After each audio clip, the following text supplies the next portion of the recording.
আমরা জানি কুড়িগ্রামে অনেক সমস্যা, উত্তরবঙ্গের যেই আঞ্চলিক বৈষম্য, অর্থনৈতিক বৈষম্য, এবারের সরকারও সেই অর্থনৈতিক বৈষম্য কিন্তু দূর করে নাই এবারের বাজেটের মধ্য দিয়েও। সেই একই বৈষম্য আমরা দেখতে পাচ্ছি। তিস্তা পরিকল্পনা নিয়ে সরকার চীন সফর করেছে প্রধানমন্ত্রী, কিন্তু কোনো অর্জন নিয়ে ফিরে আসতে পারে নাই। এবং এই উত্তরাঞ্চলে যেহেতু বিরোধী দলের বেশিরভাগ এমপি হচ্ছে বিরোধী দলের, ফলে পরিকল্পিতভাবে এই উত্তরাঞ্চলে কুড়িগ্রাম, রংপুরে বড় বড় বাজেট, উন্নয়ন বাজেট কমিয়ে দেওয়া হয়েছে। বড় কোনো উন্নয়ন পরিকল্পনা নেওয়া হয় নাই। এইভাবে জনগণের অধিকার থেকে বঞ্চিত করছে বর্তমান সরকার, কিন্তু আমরা এটা মেনে নেব না। আমরা মনে করি এই উত্তরাঞ্চলের মানুষ জুলাই গণঅভ্যুত্থানে জীবন দিয়েছে, তাদের সন্তান আবু সাঈদ দুহাত প্রসারিত হয়ে জীবন দিয়েছে, তারা ভোট দিয়ে 11 দলকে জয়যুক্ত করেছে। আমরা তাদের ভোটাধিকার, তাদের অর্থনৈতিক অধিকার সবকিছুকে রক্ষা করব। এটা আমাদের দায়িত্ব, এটা আপনাদের কাছে আমাদের প্রতিশ্রুতি।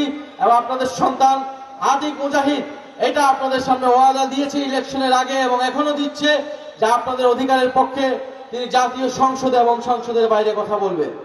আমরা জানি কুড়িগ্রামের কৃষক, আলু চাষি যারা, তারা আলু চাষের মূল্য পায় না।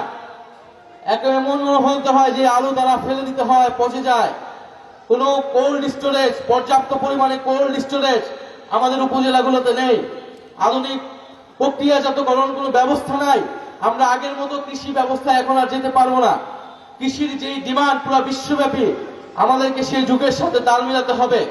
এবং এইটার যে সিন্ডিকেট, মধ্যস্বত্বভোগী যারা কৃষকের থেকে দূরত্ব তৈরি করে, সেই সিন্ডিকেটকে কমিয়ে এনে রাষ্ট্রকে, সরকারকে এখান থেকে ব্যবস্থা নিতে হবে। এবং কৃষকরা সরকারি মূল্যে ধান গোডাউনে দিতে পারে না, সেখানে থাকে দলীয় সিন্ডিকেট। প্রতি উপজেলা থেকে প্রায় 4 কোটি টাকা সিন্ডিকেট নিয়ে নেয়। সরকারি মূল্যে ধান বর্তমানে 1440 টাকা, অথচ কৃষক বাজারে বিক্রি করে 1140 টাকা। তো এই যে বৈষম্য, এই বৈষম্যের ফলেই কৃষক তার ন্যায্য মূল্য পাচ্ছে না। তো আমরা আশা করব যে কৃষক তার ন্যায্য মূল্য পাওয়ার যে অধিকার, সেই লড়াই শুরু হবে এই কুড়িগ্রামের মাটি থেকে।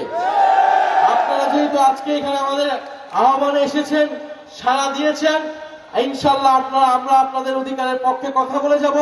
সারা বাংলাদেশের সকল গ্রামে, সকল ইউনিয়নে, সকল জেলা উপজেলায় কৃষক শক্তিকে সংগঠিত করব। আমরা কৃষকের অধিকার নিশ্চিত করব, বাংলাদেশের কৃষির পুনর্গঠন করব। কৃষির সংস্কারের মাধ্যমে বাংলাদেশের অর্থনীতির একটা নতুন দিগন্ত রূপরেখা জাতীয় নাগরিক পার্টি, এনসিপি এবং জাতীয় কৃষক শক্তি জাতির সামনে উপস্থাপন করবে। তো প্রিয় উপস্থিতি, আমাদের এখানে যারা কৃষক ভাই বোনেরা রয়েছেন, কৃষির সাথে সম্পর্কিত ব্যক্তিবর্গরা রয়েছেন, আপনাদেরকে আবারও ধন্যবাদ জানাচ্ছি। ইনশাআল্লাহ আমাদের এই অগ্রযাত্রা আজকে শুরু হয়েছে, এটা চলমান থাকবে।